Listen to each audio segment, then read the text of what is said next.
So all of a sudden, across the country, the payroll costs are going up. If Cindy is spending more money on payroll, what does it say about how much money, everything else being the same, she's earning in progressions? Less. So if you invested in progression stock and inflation is going up, which translates into costs are going up, what is the value of your progression stock going to do? Down. Go down. So if tomorrow it's announced that inflation is 3%, not 2%, what's the stock market going to do? And so you look at external events, you look at Trump, you look at Puglisi, you look at inflation, 20 So much variables. No wonder nobody can predict. Right. That's So the, what happens when they said that there are a lot of jobs? Because this year they said the jobs Mhm. were, it was. that's a good news. But it could be counterbalanced with everything else I just mentioned. We're having a trade war with China. If yesterday there's not going to be any money, how much billions for infrastructure? How many jobs was that going to be?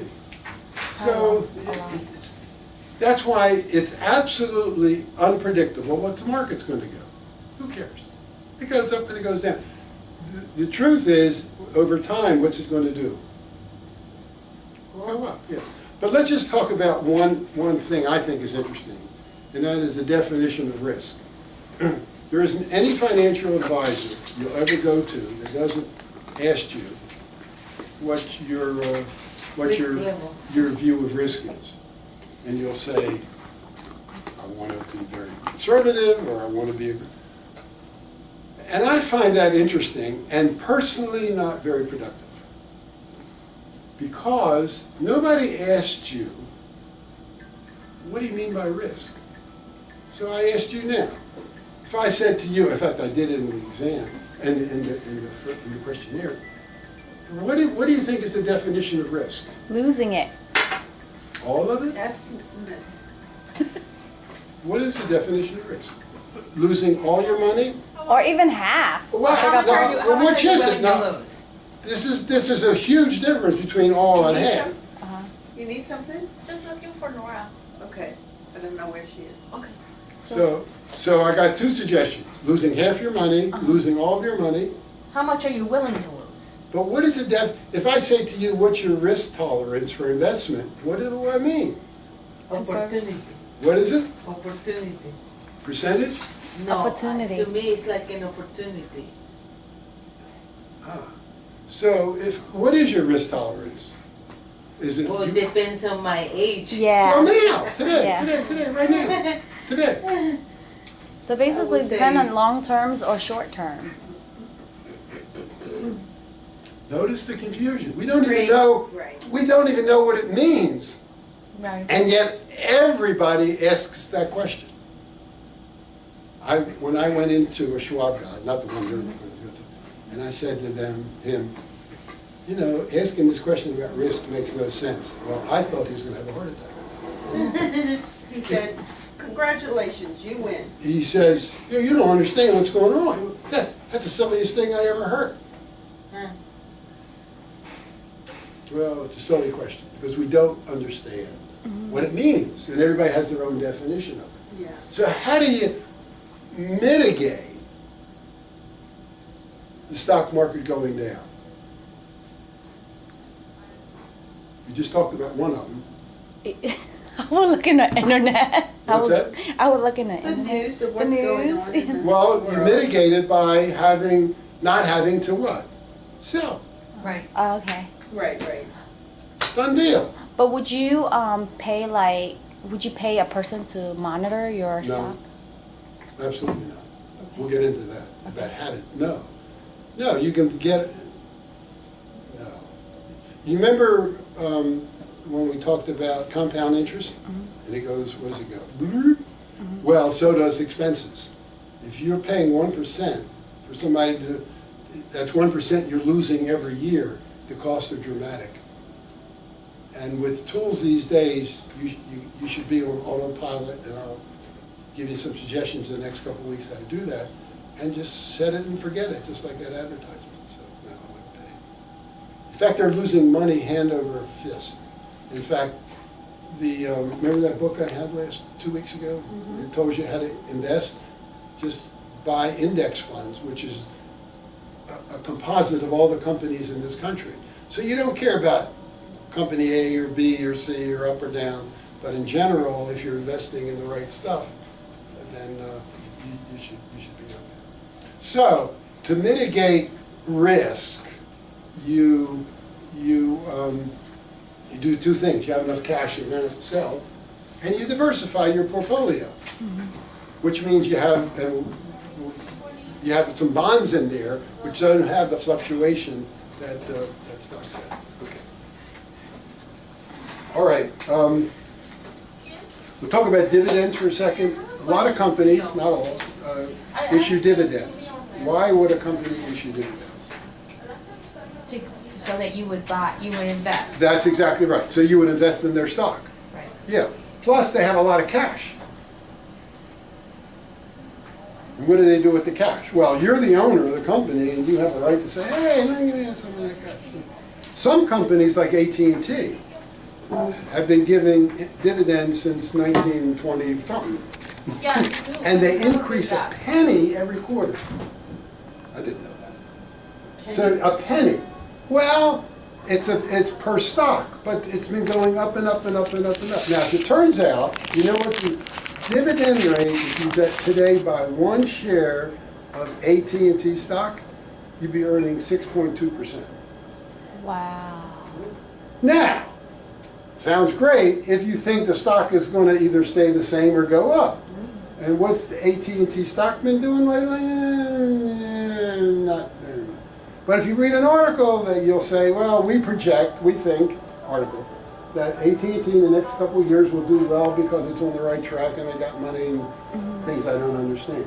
So, you say, if I invest in AT&T while it's doing nothing, how much money will I earn? 6%, right? You get a dividend, they should give you cash. And what do you think you should be doing with that cash that you get automatically? Put it back in. You do automatic investment. And look what's happening when you're doing that. Because if you think the stock's going to go up and you're buying at this level at 6% and it's going to go up, what are you doing? You're making money. You're making money. More money, more money, more money. I mean, it's just rolling in. There's so much money, you're going to need a Brinks truck to get it out of here. Right. Okay. All stocks are rated, and this is really a great thing that it does. Look at page 19, if you would. Morningstar is the best there is in terms of ratings individual stocks. And I'm not suggesting, by the way, that you buy any stock, but this is the underpinnings of what we're going to be talking about. And they rate all the stocks, and if you look at a Morningstar report, if you get an account with Schwab, they have the Morningstar report and 3 pages of why they're saying what they're saying. They're fantastic. But you can see they rate every stock from 1 to 5. And nobody these days would buy anything that isn't a 4 or a 5. Now, it could be a 4 today and a 3 tomorrow, and you don't go crazy with that. But in general, if you're thinking about buying this hot stock, and because you heard that it's great for coloring hair and it's the next thing, it's Uber, you just get on Schwab, do a search of that stock, you'll see the Morningstar report, and you look at it, and then you read why it's doing what it's doing, and it tells you about its competition.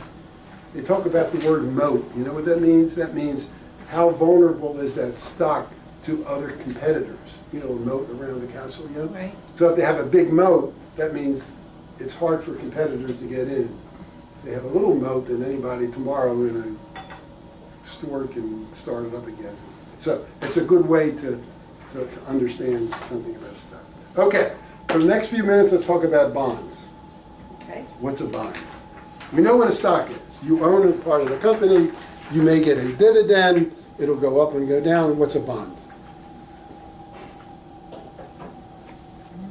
Well, what's a bond? If you were born in if you were around in the 40s and 50s and you bought a treasury bond, what did you buy? You weren't born in the 40s and 50s. That's Part of the country? Well, you bought a U.S. bond. You remember Right. how much it cost? $18.75. If you had a bar mitzvah present to buy, if you had a wedding present to buy, if you had your kids had birthdays, whatever you did, you go to a bank, Right, buy a bond. $18.75, go out to change it, and you get a bond, a piece of paper, a little bigger than this. And it says $25 bond, $18.75. And it's a 7-year and 2-month bond. And you give it to your grandson who just got bar mitzvah, and they all did it. We had to stack up. Yeah. Okay. And so it said in 7 years, you go back to someplace, and how much will you get? $25. Right. $25. Okay.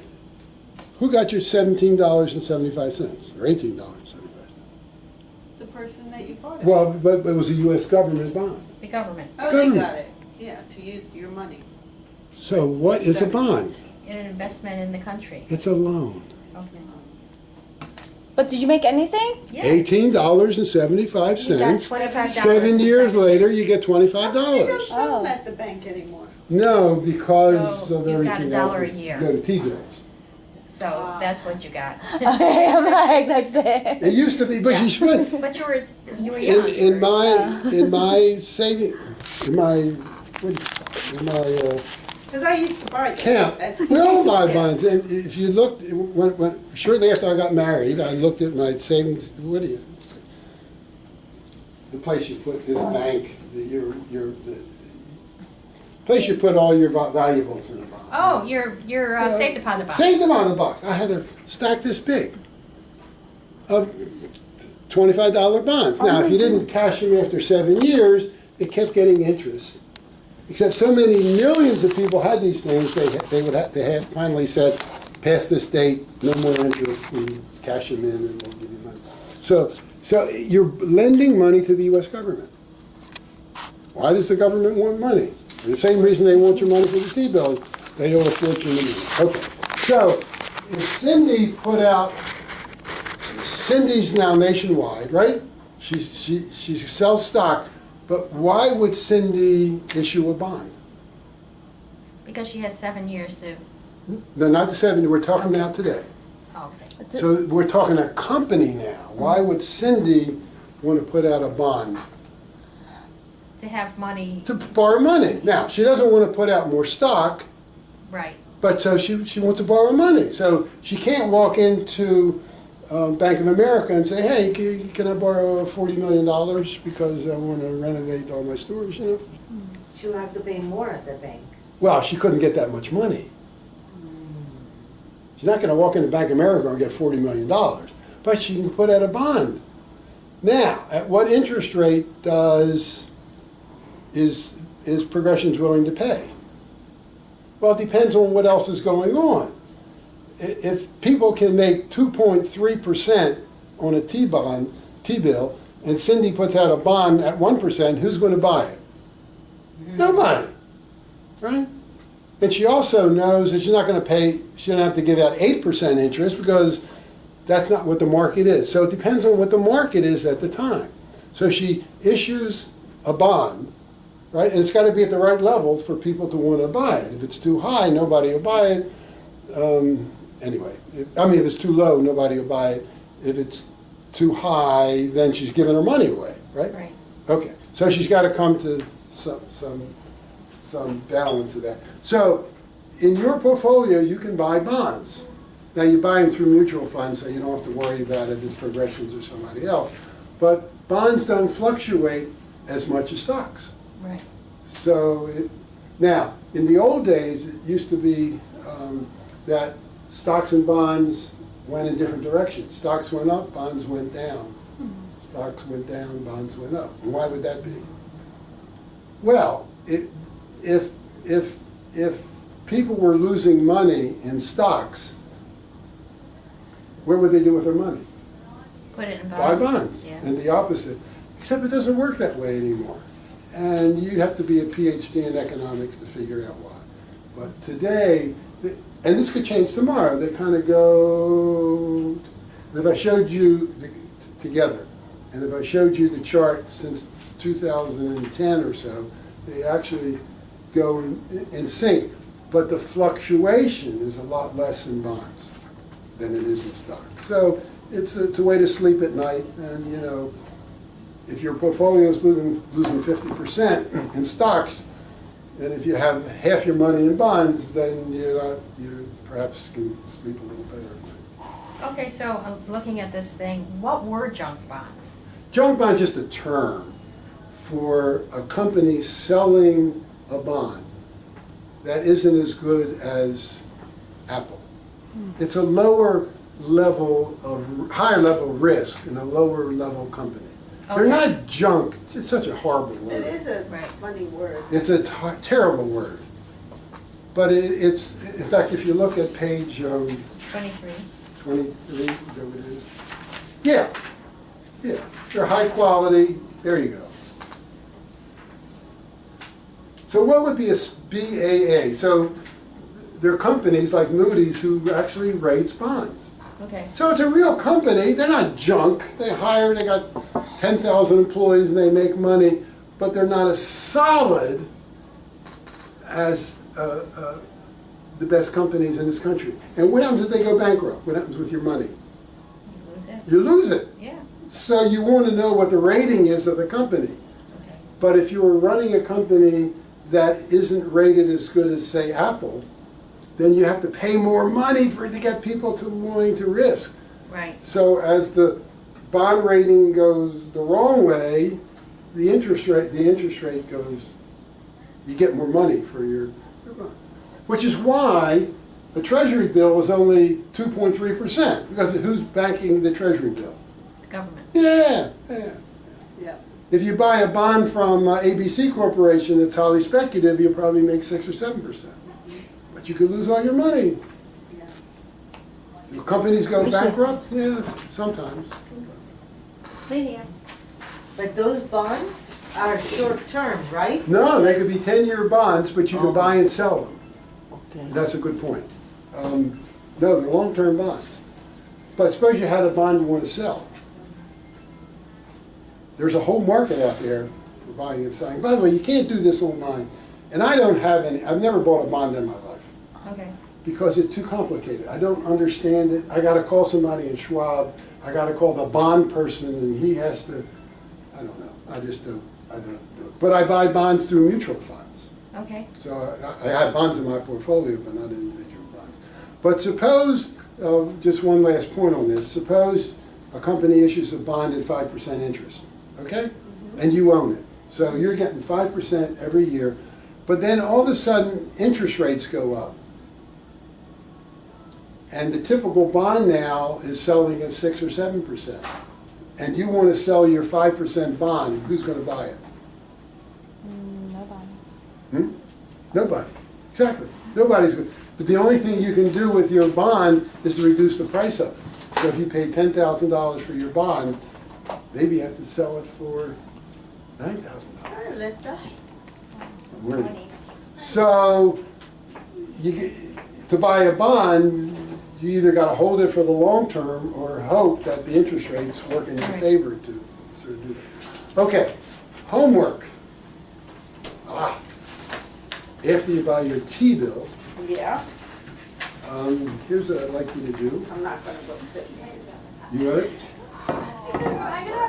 You're not gonna what?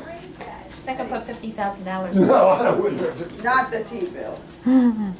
Okay, well, here's what I'd like you to do. Select a company that's listed on the New York Stock Exchange.